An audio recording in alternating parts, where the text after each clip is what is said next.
азыркы учурда деле менин эмес көптөгөн ушул Москвадагы мекендештерибиздин башынан өтүп, үй бүлөлөрү бузулуп, өздөрүнүн жашоосу бузулуп аткан нерсеге алып барып аткан бир жаман окуя жөнүндө бөлүшөйүн деп турам. Ушул менин берүүмдү, менин үнүмдү угуп аткан адамдар ошондой ишке бараарда ушунун бир жаман акыбетин ойлоп, ушундай бир жаман нерселерден сактанаар, карманаар деген ойдо бөлүшүүнү туура көрдүк. Биз эл катары Москвага келгенибизге 2 жыл болуп калды. Биринчи жылы өзүм иштеп, андан кийин экинчи жыл, 1 жылдан кийин ошо өзүм келинчегимди чакырдым.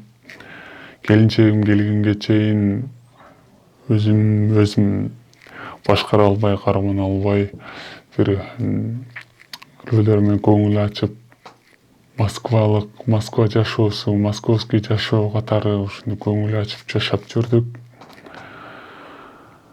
Келинчегибиз келгенден кийин эң өкүнүчтүү жашообуздун аңтар теңтери келинчегибиз келгенден кийин башталды. Келинчегибиз келип, баары жакшы да эле сезилип, баары жакшы да эле жашообуз уланып баштаган. 3-4 айдан кийин келинчегибиздин боюнда болгонун билип, аябай кубанып, кубанычыбыз менен ушундо учетко туруу үчүн поликлиникага барып, анализ тапшырганда ошо биздин жашообузду аңтар теңтер кылып, жашообузду эң татаал болгон нерсе болду.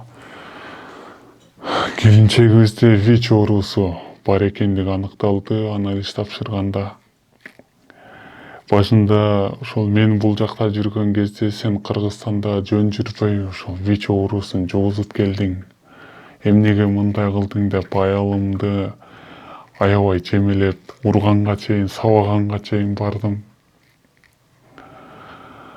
Акырында ошол врачтардын сунушу менен мен дагы анализ тапшырып көрүүнү сунушташты. Мен дагы анализ тапшырып көрдүм.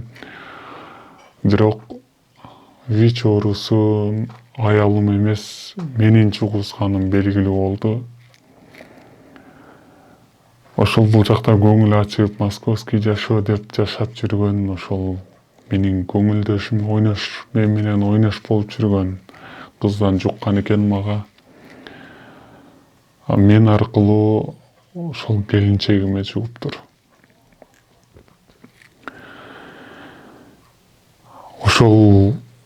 Ошол күндөн баштап азыркы күнгө чейин менин жашоомдо эч бир мындай тынчтык жок. Аялымдын алдында, келечекте төрөлө турган наристенин алдында мен кечирилгис күнөө кылдым деп эсептейм. Ушул болбогон нерсенин айынан, ушундай арам нерсенин айынан Кыргызстанга дагы барганга мындай батын албай атам. Тууган уруктары менен кандай мамиле кылам деп.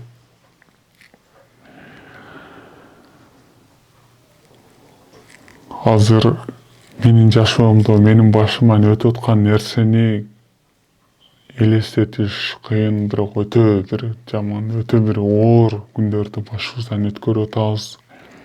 Ошондуктан ушундай бир ойноштукка бараарда ушул нерсени эске алып койсоңуздар. Мен баарыңарга кайрылып айтар элем, ушундай бир ойноштукка барбаңыздар.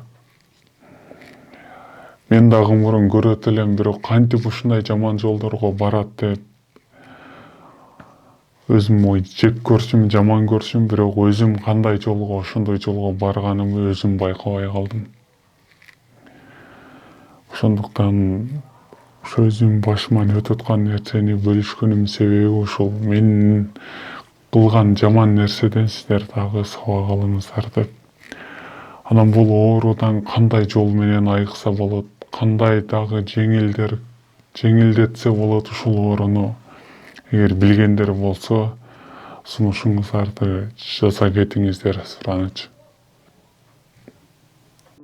Урматтуу Москва шаарындагы мекендештер, эгерде сиз жакын арада Казакстанга кирип чыгууну ниет кылып жатсаңыз, сизге таржибалуу дасыккан айдоочу Бакыт Мырзаны сунуштайбыз. Биздин Альфард заманбап унааларыбыз сиздердин кызматыңыздарда. Узак жолдо сиздер үчүн ыңгайлуу жана кенен. Алдын ала документти кара тизмеден текшеребиз, мөөнөтү өтүп кеткен документтерге жардам беребиз.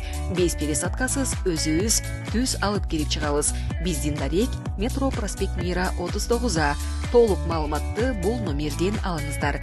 +7977 852 0081.